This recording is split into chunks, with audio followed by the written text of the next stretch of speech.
టాటరా classic రెటినాలకు world class treatment ఇప్పుడు మన భీరంగూడలో American laser eye hospitals. ప్రొద్దుటూరులో జరిగిన ఘటన ఇప్పుడు సంచలనంగా మారింది. కనిపెంచిన కొడుకే ఆమె పాలిట కాల యముడయ్యాడు. పున్నమి నరకం నుంచి తప్పించాల్సినటువంటి కుమారుడు విచక్షణ మరిచి పోలియో బాధితురాలని కనీస కనికరం లేకుండా దారుణంగా ప్రవర్తించాడు. గొంతు కోసి అతి దారుణంగా కన్న తల్లిని హత్య చేశాడు. కడప జిల్లాలో వెలుగు చూసిన ఈ దారుణ ఘటనలో తొవ్వే కొద్దీ భావోద్వేగంతో కూడినటువంటి అనేక అంశాలు నిజాలు బయటకు వస్తున్నాయి. కడప జిల్లా ప్రొద్దుటూరు మండలం ఈశ్వర్రెడ్డి నగర్ ప్రభుత్వ పాఠశాలలో ఉపాధ్యాయురాలుగా పనిచేసే ఉప్పలపాటి లక్ష్మీదేవి శ్రీరామ్ నగర్లోని భర్త కొడుకుతో కలిసి నివాసం ఉంటుంది. కొడుకు బీటెక్ కంప్లీట్ చేసిన తర్వాత హైదరాబాద్లో హాస్టల్లో ఉద్యోగ అన్వేషణలో అక్కడ ఉంటున్నాడు. అయితే కొడుకు సైకోలో మారిన కన్న తల్లిని గొంతు కోసి దారుణంగా హత్య చేశాడు. ఇదిలా ఉంటే లక్ష్మీదేవి మృతిపైన తాజాగా తోటి ఉపాధ్యాయులు కూడా ఆవేదన వ్యక్తం చేశారు. ఆ స్కూల్లో ఉన్నటువంటి తోటి కొలీగ్స్ ఈ యొక్క దారుణ ఘటనను జీర్ణించుకోలేకపోతున్నారు. పోలియో బాధితురాలైనటువంటి ఆమె టైంకి స్కూల్కి వచ్చేవారంటూ ఆమెతో ఉన్నటువంటి అనుబంధాన్ని గుర్తు చేసుకొని కన్నీళ్లు పెట్టుకుంటున్నారు. సొంత కుమారుడే ఇలాంటి దారుణానికి ఒడిగడతాడని అస్సలు ఊహించలేదంటూ కూడా బాధపడుతున్నారు. ఒకసారి లక్ష్మీదేవి కొలీగ్స్ అదేవిధంగా తోటి ఉపాధ్యాయులు ఏమంటున్నారో ఆమె మృతికి సంబంధించి ఒకసారి బైట్స్ విందాం. మాతో పాటు లక్ష్మీదేవి మేడం పనిచేసేవారు. చాలా సపోర్టివ్ మంచివారు. మేడం ఈ విధంగా చనిపోవడం అనేది చాలా బాధాకరమైన విషయం.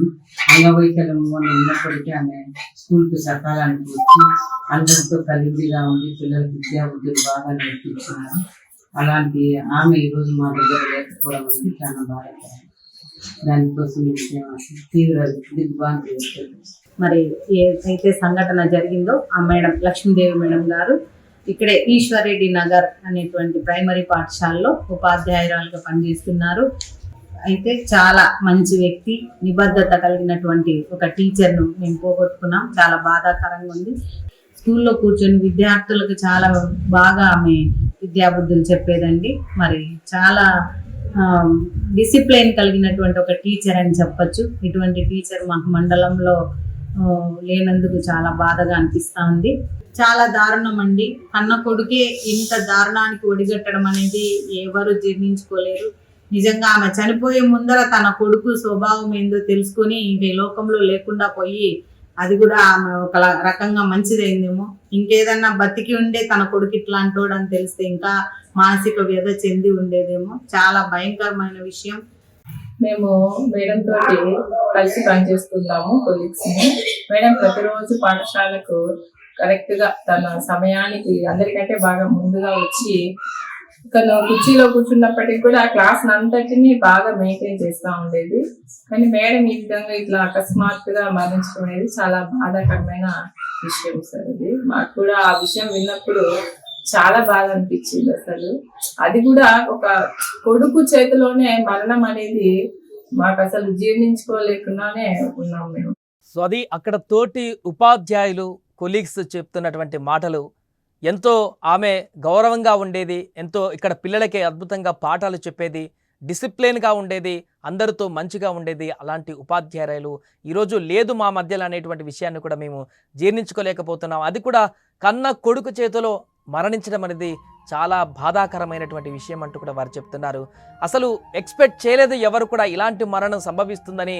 రోజు పిల్లలకు పాఠాలు చెప్తూ వారికి విద్యాబుద్ధులు నేర్పుతూ మంచి డిసిప్లిన్గా ఉండేటువంటి ఒక ఉపాధ్యాయురాలని ఈ రకంగా మేము కోల్పోతామంటూ కూడా ఊహించలేదంటూ కూడా వారు చెప్తున్నారు.